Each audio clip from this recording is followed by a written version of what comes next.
Lukas 17 ayat 23 dan 24, tema firman Tuhan hari ini adalah kedatangan Mesias yang kedua. Saya minta satu orang untuk membacakan. Lukas 17 ayat 23 sampai dengan 24. Dan orang akan berkata kepadamu, lihat ia ada di sana, lihat dia ada di sini. Jangan kamu pergi ke situ, jangan kamu ikut. Sebab sama seperti kilat memancar dari ujung langit yang satu ke ujung langit yang lain, demikian pula lah kelak halnya Anak Manusia pada hari kedatangannya. Ya, firman Tuhan hari ini saya beri tema kedatangan Mesias yang kedua. Dari firman yang dibaca tadi, itu adalah firman yang waktu itu murid-murid bertanya kepada Yesus, bila manakah engkau datang? Tetapi Yesus mengatakan bahwa jika nanti ada orang yang mengatakan melihat Yesus, lihat dia ada di sana, kita tidak boleh ke sana. Karena kedatangannya yang kedua itu di sini dikatakan di ayat 24, sebab sama seperti kilat yang memancar dari ujung langit yang satu ke ujung langit yang lain. Berarti kedatangannya tidak bisa dilihat, tapi bisa dirasakan.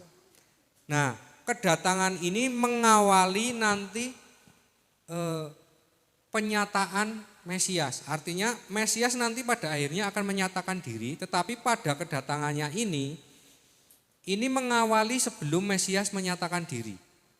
Jadi dia datangnya ke bumi yang pertama ini, nanti di akhir zaman, dia itu tidak akan bisa dilihat oleh orang.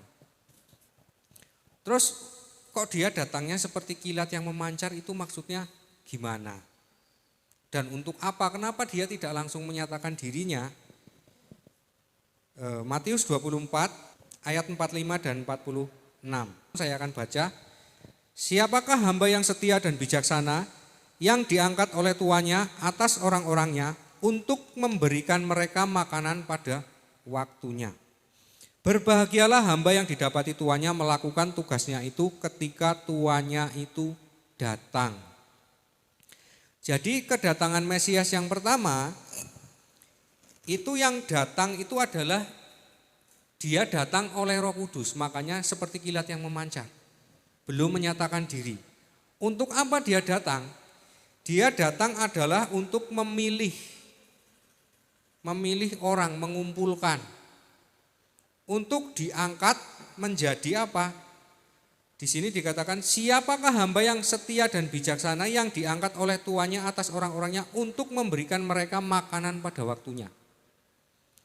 Ini maksudnya apa kok untuk memberikan makanan pada waktunya? Tentu ini tidak berbicara tentang makanan jasmani, tapi makanan rohani. Berbahagialah hamba yang didapati tuannya melakukan tugasnya itu ketika tuannya datang. Jadi siapa orang yang akan diangkat untuk menjadi pemberi makan rohani? Maka kita akan lihat di ayat berikutnya Matius 25 ayat 3 sampai 13. Jadi Yesus memberikan perumpamaan pada waktu itu, maksudnya pada hari terakhir akhir zaman, itu kerajaan sorga diumpamakan seperti 5 gadis bijaksana dan 5 gadis bodoh. Saya akan bacakan. Pada waktu itu hal kerajaan surga seumpama 10 gadis yang mengambil pelitanya dan pergi menyongsong mempelai laki-laki. Siapa 10 gadis yang mengambil pelitanya ini? Tentu ini adalah menggambarkan orang-orang yang sudah percaya Yesus, bertobat, dibaptis. Maka mereka mendapat hak untuk mereka dapat terang, yaitu terang Roh Kudus. Dan mereka dipanggil untuk menyatakan terang itu, makanya dilambangkan mengambil pelitanya, mengambil dianya. Dan pergi menyongsong mempelai laki-laki. Di sini Yesus mengumpamakan bahwa nanti di akhir zaman keadaan orang yang percaya Yesus akan seperti 5 gadis bijaksana dan 5 gadis bodoh. 10-10-nya itu percaya kepada Yesus, bahkan menanti kedatangan Yesus. Tetapi di sini Yesus mengumpamakan perbandingannya 50%-50%. Karena 10 gadis, tapi yang 5 bijak, yang 5 bodoh. Jadi orang Kristen di akhir zaman, Yesus memberi pengumpamaan cuman 50% yang akan dipilih. Gadis yang bodoh itu membawa pelitanya tetapi tidak membawa minyak. Sedang gadis yang bijaksana itu membawa pelitanya juga minyak dalam buli-buli mereka. Orang percaya Yesus dilambangkan semuanya itu membawa pelita. Tapi ada yang tidak membawa minyak. Tetapi karena mempelai itu lama tidak datang-datang juga, mengantuklah mereka semua lalu tertidur. Siapa yang tertidur? 10-10-nya tertidur. Waktu tengah malam terdengarlah suara orang berseru, mempelai sudah datang. Songsonglah dia, gadis-gadis itu pun bangun semuanya lalu membereskan pelita mereka. Gadis yang bodoh berkata kepada gadis yang bijaksana, berikanlah sedikit dari minyakmu itu sebab pelita kami hampir padam. Tetapi jawab gadis yang bijaksana itu, tidak, nanti tidak cukup untuk kami dan untuk kamu. Lebih baik kamu pergi kepada penjual minyak. Jadi ini menggambarkan orang Kristen yang lebih dahulu percaya kepada Yesus, itu ternyata merasa bahwa karena Yesus itu kok enggak turun-turun, jadi akhirnya keimanan mereka itu lemah. Jadi sukacitanya itu berkurang. Lihat saja Bapak Ibu orang Kristen itu sukacitanya ini arek Natalan tok. Nek arek Natalan ini orang yang enggak pernah ke gereja saja berangkat ke gereja. Tapi coba lihat kalau Bapak Ibu bulan Januari cek di semua gereja. Kosong. Nah itulah menggambarkan wes dinubuatkan yang Tuhan Yesus tertidur. Orang Kristen banyak yang tertidur. Terus ketika malam hari mendengar suara orang lihat mempelai itu datang. Nah maksudnya siapa suara orang yang berseru di malam hari? Maksudnya pada hari-hari akhir zaman itu ada tandanya. Ketika nanti orang tandanya ini datang, ini orang Kristen baru bersiap-siap kepengen aku saiki harus sukacita mendekatkan diri kepada Tuhan karena waktunya sudah dekat. Tapi yang 5 bijaksana ini dia miliki minyak. Jadi dia enggak kaget ketika tuannya akan datang. Dia mempersiapkan minyaknya dan apinya menyala, lenteranya menyala. Nah, sing 5 ini bingung ketika dia mau bersungguh-sungguh karena Yesus mau datang, aku saiki harus hidup bertobat sungguh-sungguh, lenterannya enggak nyala. Karena yang akan dipilih Yesus itu adalah orang yang lenteranya menyala. Terus lentera itu apa, minyak itu apa? Yesus kan datang seperti kilat yang memancar, dia melemparkan api ke bumi. Dan betapakah kuharapkan bahwa api itu telah menyala, berarti yang dipilih adalah orang-orang yang berhasil menyalakan api itu. Kalau Yesus melemparkan api ke bumi, kan orang tidak bisa melihat apinya. Tapi bagaimana orang bisa melihat apinya kalau orang itu menyatakan terang itu kepada dunia? Ada orang yang menjalankan kehendak Yesus dan menyatakan kepada dunia, maka itu dikatakan orang itu menghidupkan api. Jadi setiap orang yang melakukan kehendak Bapa, itulah yang dikatakan lenteranya hidup. Dan bagaimana orang bisa melakukan kehendak Bapa, maka dia harus tahu kehendak Bapanya. Ibaratnya bagaimana orang mau menyalakan pelita kalau enggak punya minyak. Bagaimana orang Kristen mau melakukan kehendak Tuhan kalau dia enggak ngerti firman Tuhan untuk dirinya apa. Nah yang 5 ini enggak punya persediaan minyak. Karena dia merasa bahwa apiku menyala terang kok. Dia merasa bahwa loh aku wis rajin ke gereja kok. Tapi dia enggak tahu apa yang menjadi kehendak tuannya. Akan tetapi waktu mereka sedang pergi untuk membelinya, datanglah mempelai itu dan mereka yang telah siap sedia masuk bersama-sama dengan dia ke ruang perjamuan kawin, lalu pintu ditutup. Kemudian datang juga gadis lain dan berkata, Tuan, bukakanlah kami pintu. Tetapi ia menjawab, aku berkata kepadamu sesungguhnya aku tidak mengenal kamu. Karena itu berjaga-jagalah sebab kamu tidak tahu akan hari maupun saatnya. Jadi 5 gadis yang bijaksana itu masuk ke dalam ruang perjamuan kawin. Nah, inilah kedatangan Yesus yang pertama tidak terlihat untuk memilih orang untuk masuk ke dalam ruang perjamuan kawin anak domba. Kalau kedatangan Yesus menyatakan dirinya nanti, hari kebangkitan itu namanya hari perkawinan anak domba. Tapi sebelum itu ada yang namanya perjamuan kawin anak domba. Kalau di zaman dahulu itu pesta itu acaranya belum dimulai tapi orang sudah dijamu dahulu dengan makanan. Nah, Yesus mau menggambarkan seperti itu. Sebelum nanti Mesias menyatakan diri di awan-awan dengan kemuliaannya, maka ia lebih dahulu datang seperti kilat yang memancar, memilih orang-orang untuk dimasukkan dalam perjamuan kawin untuk diberi makan. Nah, orang-orang yang tidak didapati setia melakukan kehendak Bapa, dia nggak bisa masuk ke dalam ruang perjamuan kawin. Maka orang-orang yang tidak bisa masuk ke ruang perjamuan kawin, maka mereka tidak makan. Tapi orang-orang yang dipilih, mereka akan ikut makan. Dan ini sekarang sedang terjadi. Cuman kabar buruknya adalah orang Kristen, kalau dari perumpamaan ini cuman 50% yang ikut makan. Lebih buruknya lagi, dikatakan Yesus, siapakah hamba yang dipilih untuk memberi makan? Ternyata yang memberi makan itu bukan orang-orang yang lebih dahulu percaya kepada Yesus. Tapi justru malah orang-orang dari domba di kandang lain yang dipercayakan untuk memberi makan, artinya sahabat mempelai laki-laki. Matius 24 ayat 40 sampai 42. Pada waktu itu kalau ada 2 orang di ladang, yang seorang akan dibawa dan yang lain akan ditinggalkan. Kalau ada 2 orang perempuan sedang memutar batu kilangan, yang seorang akan dibawa dan yang lain akan ditinggalkan. Karena itu berjaga-jagalah sebab kamu tidak tahu pada hari mana Tuhanmu datang. Ya. Pada waktu itu kalau ada orang di ladang, 2 orang di ladang, ini selalu bandingannya 50%. Kalau tadi 5 gadis bijaksana 5 bodoh, ini 2 orang berarti kan 51:1 kan.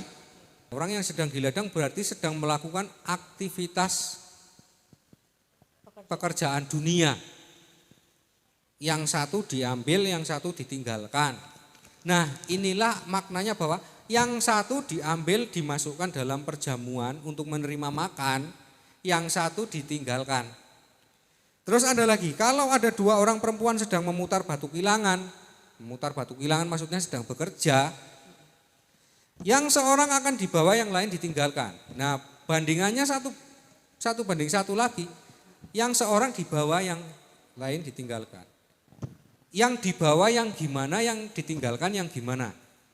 Nah, orang yang akan dibawa masuk ke perjamuan, ini adalah orang-orang yang lebih dahulu berjaga-jaga.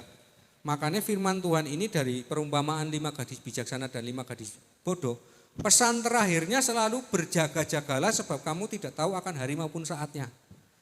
Karena konsepnya adalah, kuncinya adalah berjaga-jaga. Berjaga-jaga ini maksudnya apa? Perhatikan pakaiannya, perhatikan perbuatan kita. Perbuatan kita adalah terang, artinya menyatakan kebenaran, kebaikan, dan keadilan.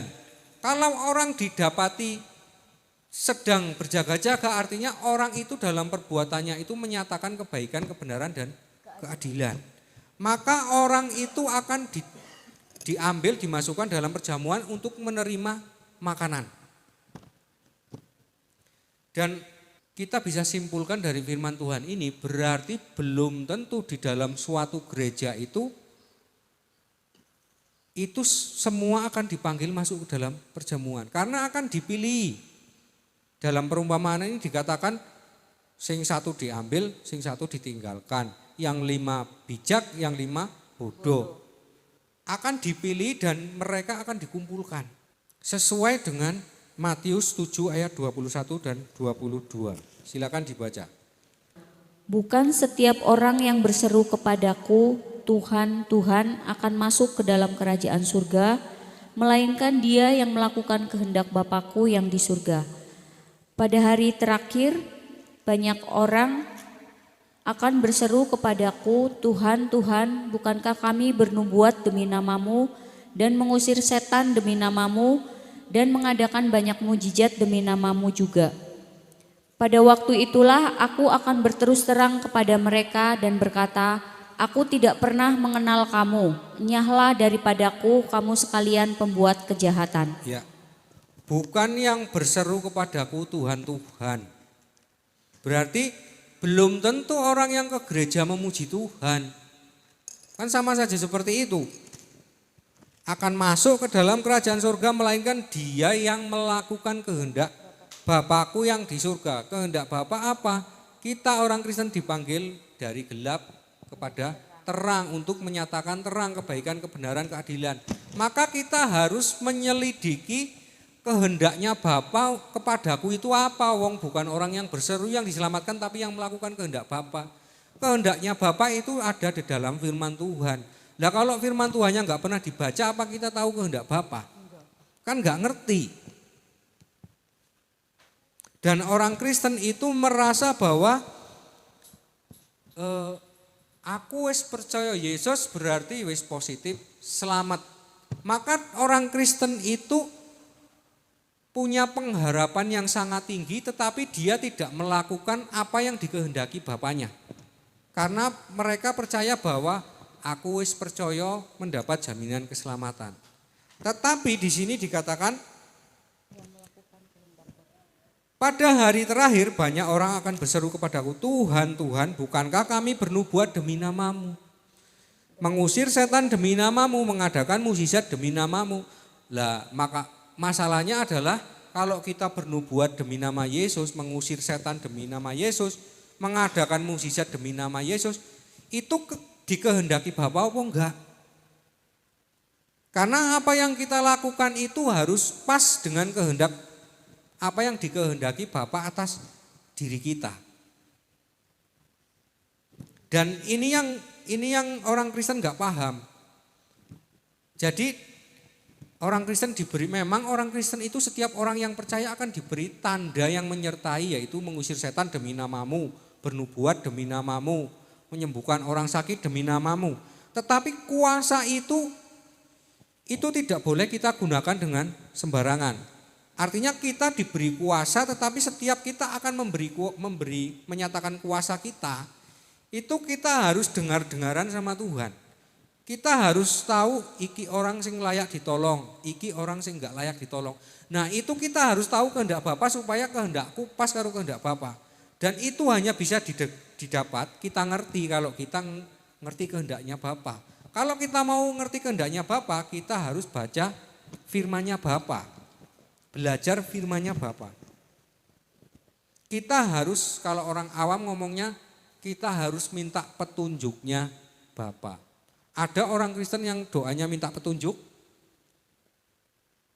Jarang. Tapi justru orang yang di luar Kristen itu doanya minta petunjuk. Tunjukkanlah kami jalan yang lurus.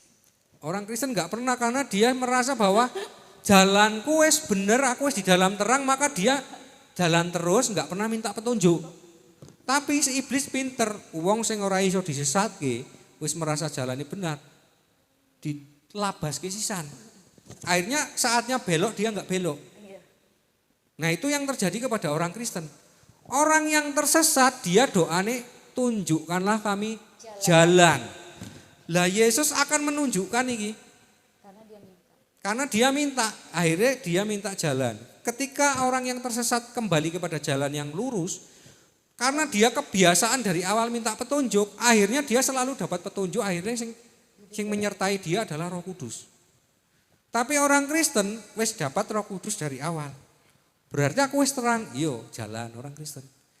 Tapi dia lali njaluk petunjuke.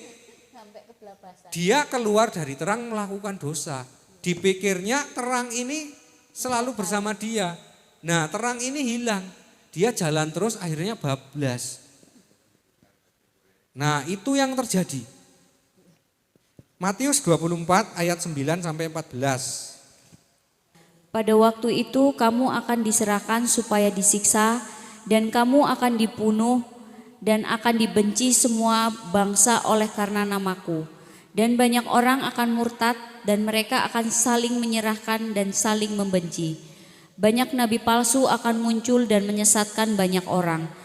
Dan karena makin bertambahnya kedurhakaan, maka kasih kebanyakan orang akan menjadi dingin.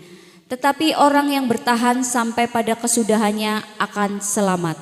Ya, ayat 14 saya baca. Dan Injil kerajaan ini akan diberitakan ke seluruh dunia menjadi kesaksian bagi semua bangsa, sesudah itu baru tiba kesudahannya. Maksudnya gini, sebelum hari perjamuan kawin anak domba, orang-orang dikumpulkan, itu orang Kristen, orang yang sudah dahulu percaya Yesus, itu dia harus menyatakan terang, artinya dia harus menghidupkan pelitanya. Kalau kita mau menghidupkan pelita, berarti kita akan menyatakan kebaikan, kebenaran, dan keadilan. Tetapi dunia akan menolak. Dan yang terjadi, orang yang berani menyatakan terang, dia akan dibenci oleh saudaranya. Maka itulah yang disebut pikul salib. Nah, makanya firman-Nya ngomong pada waktu itu kamu akan diserahkan supaya disiksa dan kamu akan dibunuh dan akan dibenci semua bangsa oleh karena namaku, oleh karena Bapak Ibu menyatakan terang. Dan banyak orang akan murtad dan mereka akan saling menyerahkan dan saling membenci. Orang Kristen justru malah kalau ada saudaranya yang menyatakan terang akan dimusuhi. Nah, ini 5 gadis yang bodoh. Jadi malah dia itu tidak ngerti apa itu konsep terang. Karena terang itu, Roh Kudus itu datang itu, terang itu datang untuk melucuti dosa-dosa kita. Untuk menyatakan kebenaran. Maka orang yang dalam kegelapan dia akan merasa tersiksa, akan merasa tersinggung. Nah, karena dia nggak sanggup merasa dinyatakan kesalahannya, maka dia menutupi kesalahannya, dia merasa benar. Nah, kenapa bisa begitu? Karena ayat 11, banyak nabi palsu akan muncul dan menyesatkan banyak orang, dan karena makin bertambah kedurhakaan, maka kasih kebanyakan orang akan menjadi dingin. Karena ada nabi palsu yang mempengaruhi. Nabi palsu ini saya sudah pernah bahas kalau yang masuk ke orang-orang Kristen iki yo gembala-gembala upahan. Karena dari firman Tuhan mengatakan palsu apa enggak, nabi itu, pengajar itu, orang yang dapat karunia nabi, itu bisa dilihat dari buahnya. Tujuan mereka apa? Nek tujuan mereka untuk kepentingan duniawi, sebagai kepentingan untuk menjadi hamba, untuk mencari uang, itu nabi palsu. Dari buahnya saja kita tahu. Nah, maka kebanyakan orang kasihnya akan menjadi dingin. Kasih itu tadi terang tadi. Maksudnya tadinya orang itu berani menyatakan kebenaran jadi enggak berani. Jadi penakut. Orang Kristen sudah tahu di sing salah, di sing benar, tapi orang itu diem. Karena apa? Cari aman. Nah, itu namanya kasihnya dingin, padha wae. Kasih kebanyakan orang menjadi tawar iki padha wae. Jadi orang itu takut, enggak berani menyatakan kebenaran. Padahal kebenaran itulah yang disebut terang. Jadi itu lentera mereka padam. Lentera orang-orang yang penakut itu padam. Dan yang akan dipilih Tuhan untuk dimasukkan ke dalam ruang perjamuan, orang-orang yang berani. Orang-orang yang berani menyatakan kebenaran sekalipun seluruh dunia membenci. Nah, orang-orang yang berani tadi itu seperti ayat yang 13, tetapi orang yang bertahan sampai pada kesudahannya akan selamat. Dan Injil kerajaan ini akan diberitakan ke seluruh dunia menjadi kesaksian bagi semua bangsa, sesudah itu baru tiba kesudahannya. Nah, setelah peristiwa penderitaan orang-orang yang menyalakan lentera ini, baru Injil akan diberitakan ke seluruh dunia. Nah, inilah orang-orang yang tadi berani menyatakan kebenaran yang dibenci oleh saudaranya. Mereka akan dikumpulkan, dipilih untuk memberi makan, untuk memberi kesaksian makanan kepada seluruh dunia, seluruh bangsa. Nah, itulah perjamuan kawin anak domba. Artinya semua orang nanti akan mendapat pengajaran tentang kebenaran Yesus Kristus.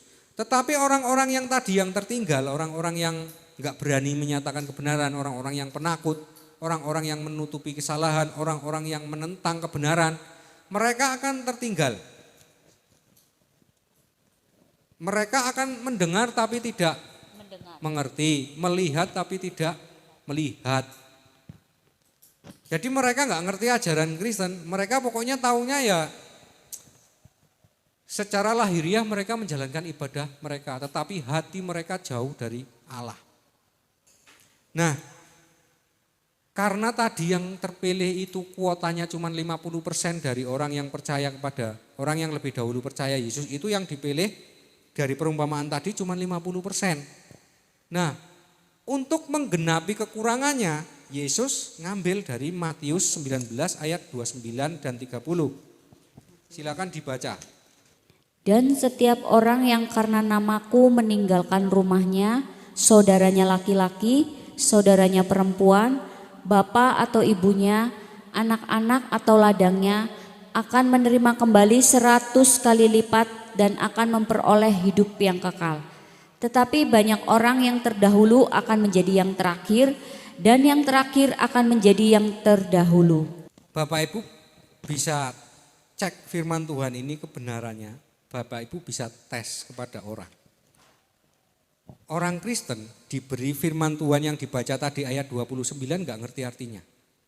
Saya baca sekali lagi. Dan setiap orang yang karena namaku, nama Yesus, meninggalkan rumahnya, saudaranya laki-laki, saudaranya perempuan, bapaknya, ibunya, anaknya, ladangnya, pekerjaannya, akan menerima kembali 100 kali lipat dan memperoleh hidup yang kekal. Firman ini kan mengatakan bahwa orang yang meninggalkan bapaknya, ibunya, pekerjaannya. Orang Kristen akan bingung mendengar firman Tuhan karena loh aku percaya Yesus, kenapa aku harus meninggalkan bapak ibuku, pekerjaanku, saudara laki-lakinya. Karena firman Tuhan ini bukan untuk orang Kristen. Orang Kristen enggak ngalami firman Tuhan ini, ayat 29. Tapi kalau Bapak Ibu baca kepada orang yang enggak percaya Yesus bertobat, iki ayat pegangan mereka. Ini ayat yang menguatkan orang-orang yang dari domba di kandang lain percaya kepada Yesus. Mereka punya ayat penguat yaitu 29 karena mereka ngalami peristiwa ini. Ngalami peristiwa ketika aku percaya Yesus, saudaraku seisi rumah membenciku, menolakku. Bahkan seluruh kaumku ini musuhi aku, menghujat aku. Nah itu yang ngalami siapa? Orang di luar Kristen yang percaya kepada Yesus. Orang Kristen gak ngalami, maka firman Tuhan ini kalau Bapak Ibu tanyakan kepada orang saudara seiman Kristen. Mereka gak ngerti arti firman Tuhan ini. Karena gak ngalami. Nah orang Kristen ngalaminya yang apa? Yang ayat 30. Tetapi banyak orang yang terdahulu akan menjadi yang terakhir dan yang terakhir akan menjadi yang terdahulu. Nah orang Kristen yang ini, yang aku percaya Yesus lebih dahulu kok. Nah tapi firmannya ngomong, iya kowe sing terdahulu, tapi akan banyak yang terdahulu jadi yang terkemudian diganti dengan orang-orang yang meninggalkan ayahnya, saudaranya, ibunya ini. Jadi kuota 50% dari orang yang sudah dahulu percaya Yesus akan diganti dengan orang yang berani meninggalkan bapaknya, ibunya, saudaranya, pekerjaannya. Nah akan diisi oleh orang-orang ini. Dan ternyata orang-orang yang terakhir ini yang bertobat percaya Yesus yang langsung dibenci oleh saudaranya, yang langsung pikul salib podoai. Baru percaya Yesus, bertobat, mereka langsung pikul salib.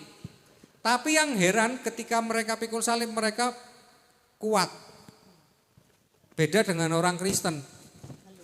Orang Kristen saja Bapak Ibu tanyalah kepada saudara seiman kalau Bapak Ibu main ke tempat saudara seiman. Tanya, kowe ngerti artinya pikul salib ora?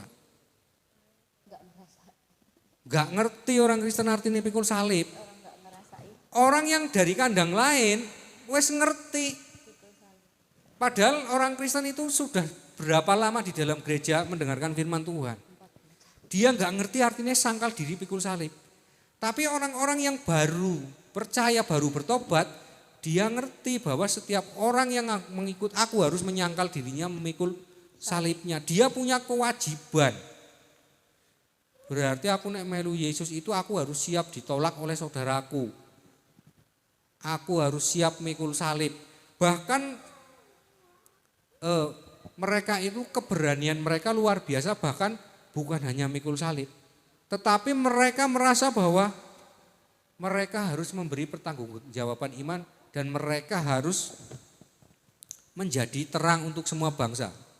Mereka langsung tergerak untuk memberitakan Injil, memberi kesaksian.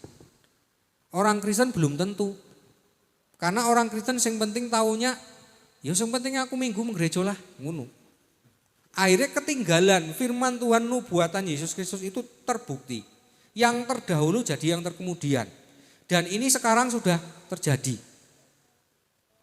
Sekarang kita nggak bisa lihat lagi orang Kristen dari penampilannya. Nggak bisa. Bahkan orang yang kelihatannya dari tampilannya ini koyone ini fanatik, nggak membenci Kristen, koyone membenci Kristen dari penampilannya. Tapi ternyata dia ngerti luar dalam kebenaran firman Tuhan, dia tahu. Orang Kristen sing ketone sok rohani upload nang sosial media iki, uploade koyone di gereja tempatnya, koyone orang-orang yang rohani, rajin ke gereja, belum tentu. Karena bukan yang seperti itu, tapi yang melakukan kehendak Bapa. Orang-orang yang baru bertobat, dia langsung tahu kehendak Bapa atas dirinya. Nah, yang terpilih tadi, yang masuk ke dalam ruang perjamuan, itu ternyata imbang lah kalau dari perumpamaan tadi kan dibandingkan 50 banding 50, 5 gadis bodoh dibanding 5 gadis bijaksana. Mereka dimasukkan ke dalam ruang perjamuan. Cuman kita nggak bisa tafsirkan bahwa berarti nanti kita akan segereja dengan orang-orang yang seperti itu, enggak. Karena ternyata cara Tuhan itu untuk mengumpulkan itu di luar nalar manusia. Artinya begini, ternyata banyak sekali gereja itu yang harusnya punya misi untuk memberitakan Injil, memberi makan rohani kepada seluruh umat manusia. Itu banyak sekali gereja yang tidak punya misi itu. Perbandingannya 50%. Nah, karena gereja itu enggak punya misi, tetapi kan isi di dalam gereja, orang di dalam gereja itu kan enggak semuanya itu orang yang seperti 5 gadis yang bodoh. Ada di tiap-tiap gereja itu orang-orang yang bijaksana, yang mengisi dan menyalakan lenteranya, yang punya minyak dan menyalakan lenteranya. Orang-orang yang punya minyak dan menyalakan lenteranya pada tiap-tiap gereja itu akan satu persatu diambil. Diambilnya gimana? Mereka akan punya yang namanya komunitas. Mereka memang bergerejanya tetap di gereja itu, tapi cuman fisiknya saja. Tetapi Yesus mengatakan bahwa Yesus menghendapi penyembah-penyembah yang menyembah di dalam roh dan kebenaran. Roh mereka podo ini, hati nurani mereka, roh dan jiwa mereka itu tidak bersekutu dengan orang yang ada di dalam gereja itu. Tetapi mereka punya persekutuan sendiri yang sehati sepikir. Itu kenapa sekarang dunia itu sudah terkoneksi dengan internet. Dan itu sekarang sudah terjadi dan ini sekarang pembelajaran atau pengetahuan tentang Yesus Kristus itu semua sudah dibukakan. Dan orang-orang dari gereja-gereja ini yang mencari, yang punya terang itu mereka ditunjukkan dengan orang-orang yang demikian. Orang-orang yang punya kesanggupan untuk memberitakan Injil. Mereka dikumpulkan untuk ikut terlibat. Dan ternyata yang heran itu yang memulai justru bukan orang yang lebih dahulu Kristen. Tapi orang-orang yang bertobat. Mereka memulai kegiatan itu dan dari kesaksian mereka itu ternyata mereka itu bukan orang yang begini, bukan orang sing saya hari ini memberitakan Injil, terus setiap hari memberitakan Injil nanti ada yang mencukupi kebutuhan mereka. Enggak. Ternyata mereka harus memberitakan Injil juga, tetapi juga mereka harus kerja juga. Artinya mereka enggak seperti pendeta. Lek pendeta kan enak, memang tugasnya memberitakan Injil harusnya, karena apa? Keperluan dunia ini wis dipenuhi. Tapi ternyata Tuhan enggak milih orang yang seperti itu kebanyakan. Justru Tuhan milih orang ini besok enggak tahu mau makan apa. Tapi orang seperti itu justru malah yang dipilih. Ini saya dengar dari kesaksian mereka sendiri. Mereka harus bisa membagi waktu supaya pada saatnya kerja, pada saatnya memberitakan Injil. Nah, terus mereka mengakali, terus bagaimana caranya supaya efisien. Mereka memberitakan Injil 24 jam. Orang Kristen ada yang sanggup memberitakan Injil 24 jam? Enggak sanggup, hari Minggu saja, aduh. Mereka 24 jam dan caranya gimana? Makanya mereka buat komunitas yang punya kesanggupan. Artinya mereka, kalau Bapak Ibu lihat orang yang kerja di Alfamart, itu kan mereka kerjanya shift-shiftan. Nah, mereka memberitakan Injil seperti itu. Jadi itu mereka komunitasnya kan banyak. Kalau yang sedang mereka enggak kerja, mereka live memberitakan Injil. Terus kalau ada yang mau kerja, mereka izin. Jadi mereka shift-shiftan, makanya 24 jam bisa penuh memberitakan Injil kebenaran. Orang Kristen jauh sekali, tertinggal jauh sekali. Nah, itu makanya mereka begitu percaya Yesus, mereka ngerti kebenaran firman Tuhan. Karena apa? Tiap dino makan firman Tuhan. Sama saja seperti ini. Kalau orang itu pingin badannya gemuk, itu yang menyebabkan orang gemuk itu makan apa ngemil? Ngemil. Orang Kristen makan firman Tuhan itu seminggu sekali. Orang yang baru bertobat ini, mereka ngemil firman Tuhan. Makanya orang yang Kristen ini tertinggal jauh. Ditanya pikul salib orang ngerti, menyangkal diri enggak ngerti. Apa meneh ditanya Allah Tritunggal iki apa, tauhid iki apa, orang ngerti wong Kristen.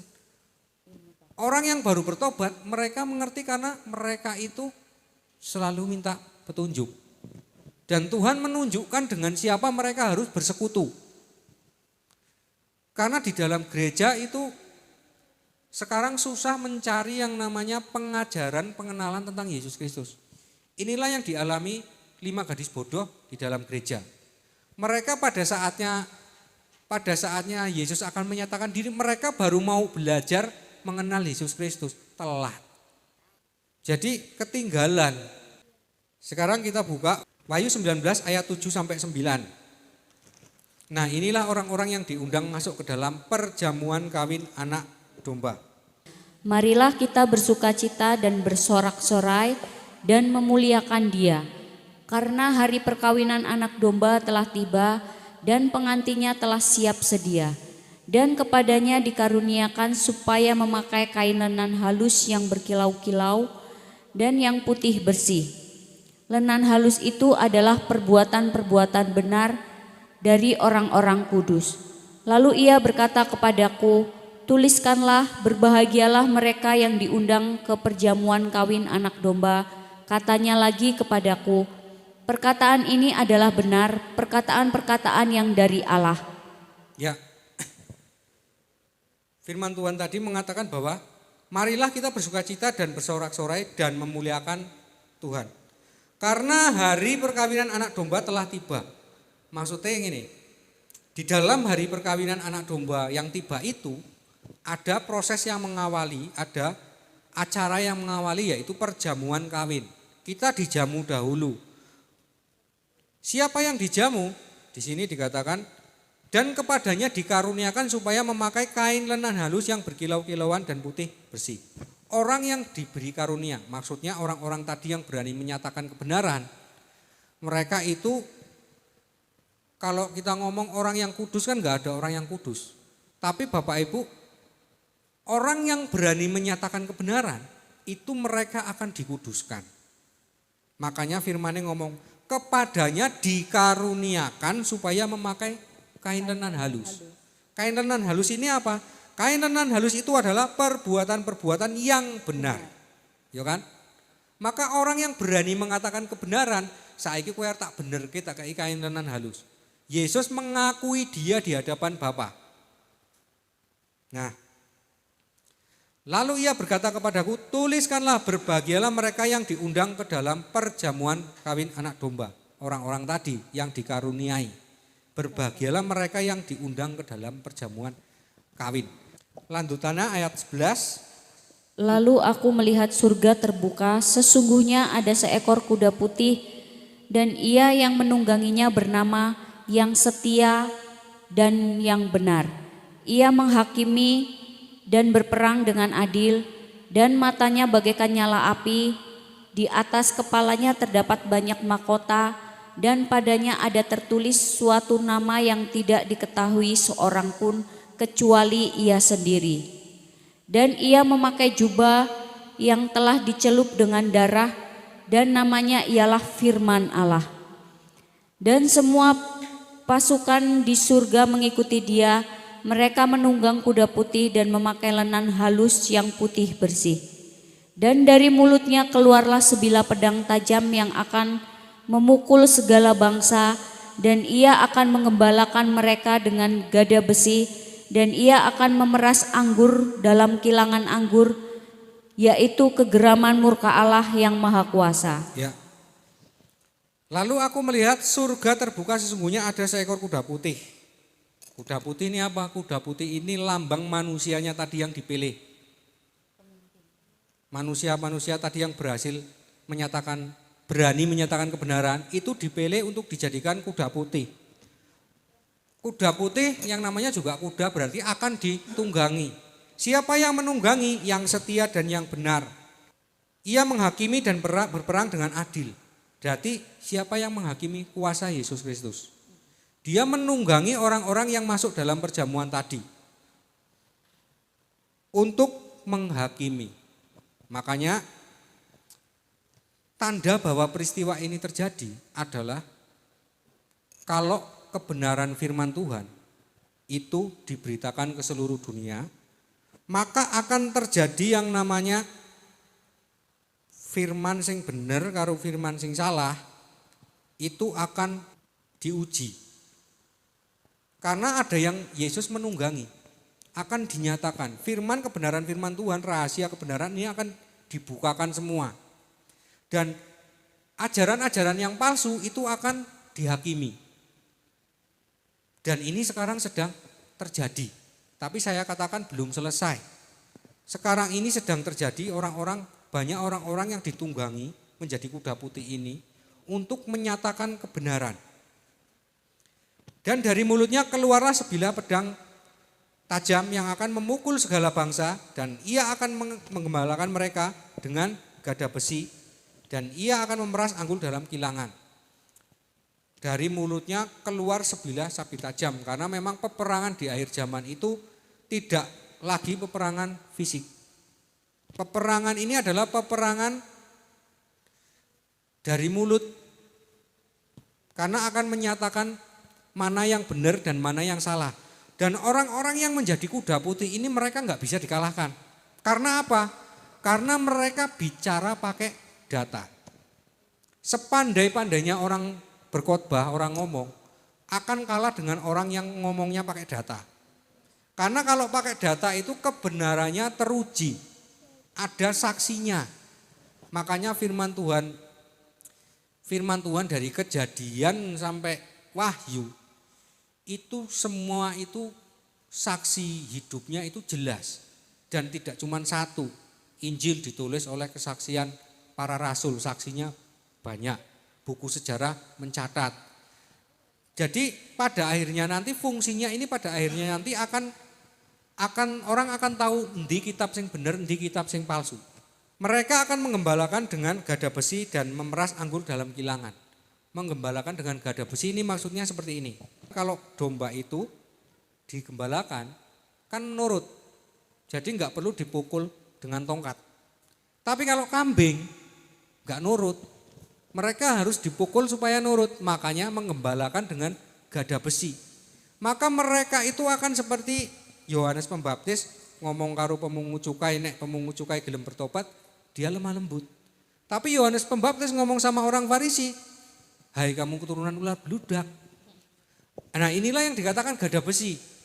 Artinya akan dihajar. Orang yang tetap ngeyel akan dihajar. Ajaran yang palsu yang menentang akan dihancurkan. Dan akan memeras anggur dalam kilangan. Anggur iki lambang orang-orang yang percaya Yesus tapi mereka enggak masuk dalam perjamuan. Itu akan diperes cara angguring ini. Mereka akan sing iso kira-kira dimurnikan akan dimurnikan. Diperes tapi akan mengalami kesukaran yang luar biasa. Jadi kalau peristiwa ini terjadi, peristiwa perjamuan kawin ini terjadi, ini sebenarnya adalah peristiwa penghakiman yang dilakukan oleh Yesus dengan cara menunggangi kuda putih. Kuda putih orang-orang yang dipilih tadi. Nah, semua orang berarti akan mengalami yang namanya masa sukar di masa akhir ini. Tetapi ada bedanya orang yang mengalami masa sukar, dia itu sebagai orang yang dipilih, orang yang masuk ke dalam perjamuan dengan orang yang tidak itu ada bedanya. Bedanya apa?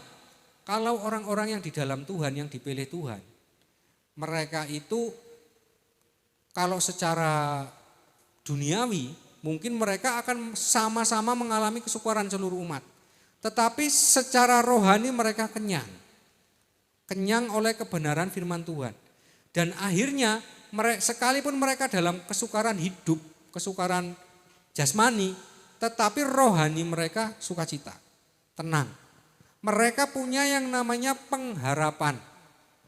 Artinya mereka tahu bahwa setelah ini mereka punya tabungan rohani yang akan membuat mereka hidup.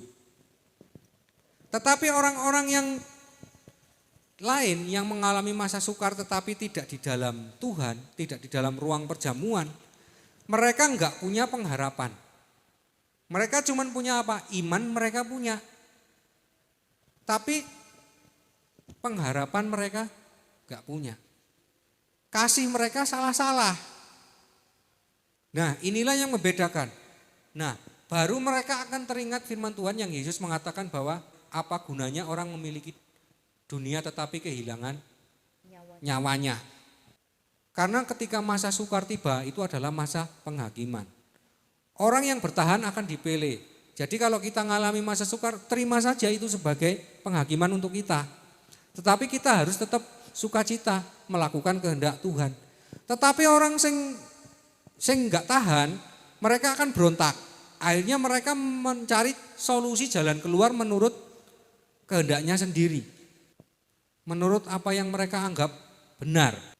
Nah, inilah orang-orang yang dia enggak ngerti rencana Tuhan, enggak sanggup menjalani masa sukar, akhirnya mereka ada yang stres, yang enggak stres dia mencari jalan keluar dengan cara yang enggak benar. Akhirnya menghalalkan segala cara, akhirnya jatuh ke dalam dosa pakai tanda 66, tanda perbuatan. Nah, karena keselamatan itu Tuhan itu tawarkan cuma-cuma tetapi pada akhirnya orang yang akan menentukan pilihannya sendiri. Wahyu 19 ayat 17 dan 18, silakan dibaca. Lalu aku melihat seorang malaikat berdiri di dalam matahari dan ia berseru dengan suara nyaring kepada semua burung yang terbang di tengah langit, katanya, marilah ke sini dan berkumpullah untuk turut dalam perjamuan Allah, perjamuan yang besar, supaya kamu makan daging semua raja dan daging semua panglima dan daging semua pahlawan dan daging semua kuda dan daging semua penunggangnya dan daging semua orang baik yang merdeka maupun hamba, baik yang kecil maupun yang besar. Ya. Lalu aku melihat seorang malaikat berdiri di dalam matahari dan berseru dengan suara nyaring kepada burung yang terbang di tengah langit. Burung ini lambang orang yang dikaruniai Roh Kudus. Tentu kalau hari perjamuan anak domba itu tidak hanya yang dikumpulkan, tidak hanya manusia yang di bumi, tetapi orang-orang yang di langit. Siapa mereka? Orang-orang yang di Firdaus, roh-roh yang akan dibangkitkan. Mereka dipanggil untuk apa? Untuk makan perjamuan. Jadi orang-orang yang akan menyongsong Yesus datang itu akan diperlihatkan hari penghakiman yang dilakukan oleh Yesus di bumi. Marilah ke sini dan berkumpullah untuk turut dalam perjamuan Allah, perjamuan yang besar. Supaya kamu makan daging semua raja, daging semua panglima. Jadi kita yang di bumi yang masuk dalam perjamuan juga, itu juga akan diberi izin untuk melihat orang-orang yang dihakimi. Melihatnya di mana?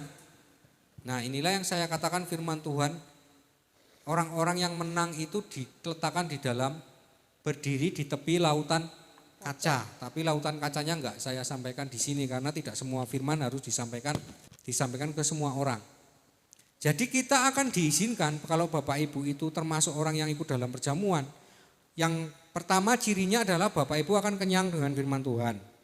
Yang kedua Bapak Ibu akan mengerti orang-orang yang dihakimi. Bapak Ibu akan ngerti ajaran yang palsu dan ajaran yang asli. Nah, kalau orang-orang yang enggak ikut dalam perjamuan Bapak Ibu, itu mereka akan seperti mereka ibadah itu cuman rutinitas, firman Tuhan enggak pernah dapat. Jadi cuman masuk telinga kiri, keluar telinga kanan. Mereka ciri-cirinya mereka enggak punya misi. Jadi ibadahnya cuman rutinitas. Itu kenapa bergereja itu penting sekali. Pentingnya seperti ini. Gereja itu adalah sama seperti ladang rohani kita. Kalau orang enggak punya ladang rohani, maka orang itu enggak punya pengharapan setelah kematian. Tapi kalau orang itu punya pengharapan rohani, sekalipun di dalam dunia ia mengalami kesukaran, karena memang semua orang akan mengalami kesukaran pada akhir zaman. Tapi dia itu punya ketenangan, punya damai karena aku sudah tahu karena setelah ini aku akan hidup, aku akan memiliki warisan yang dari Tuhan. Nah, itu bedanya. Makanya bergerejalah dengan orang-orang yang punya misi. Dan ternyata rencana Tuhan itu di luar nalar manusia. Karena kalau kita misalkan harus milih-milih gereja di mana gereja itu yang punya misi atau enggak, repot. Orang mau pindah-pindah gereja juga percuma. Tetapi ternyata cara Tuhan itu beda. Tuhan membuka akses bahwa kita semua itu bisa terhubung ke seluruh dunia dengan orang yang percaya kepada Yesus, orang yang seiman. Tinggal kita ikuti saja, kita sama saja itu. Kita ikut ambil bagian dalam misi. Dengan orang-orang yang punya kesanggupan menjalankan misi. Supaya apa? Supaya kita ikut ketarik. Jadi walaupun aku nek kon memberitakan Injil, menyampaikan firman Tuhan rasa sanggup, ya ikut saja dengan orang yang ikut menyampaikan firman Tuhan. Sama saja aku enggak ikut jadi pembicara, aku ikut jadi pendengar. Maka dia akan ikut keseret. Aku enggak ikut pelayanan tapi aku ikut mendukung, sama saja ikut keseret juga. Nah, itulah ladang rohani. Dan orang Kristen banyak yang enggak paham itu. Makanya kuotanya 50%. Nah, inilah firman Tuhan hari ini yang harus kita ngerti bahwa sebelum kedatangan Tuhan ada peristiwa ini yang mengawali. Dan inilah yang orang dituntut mulai berjaga-jaga. Nah, demikian firman Tuhan hari ini. Mungkin sebelum saya tutup, ada yang mau ditanyakan? Mau tanya, mungkin ada pertanyaan mewakili banyak orang yang mendengar firman Tuhan siang hari ini.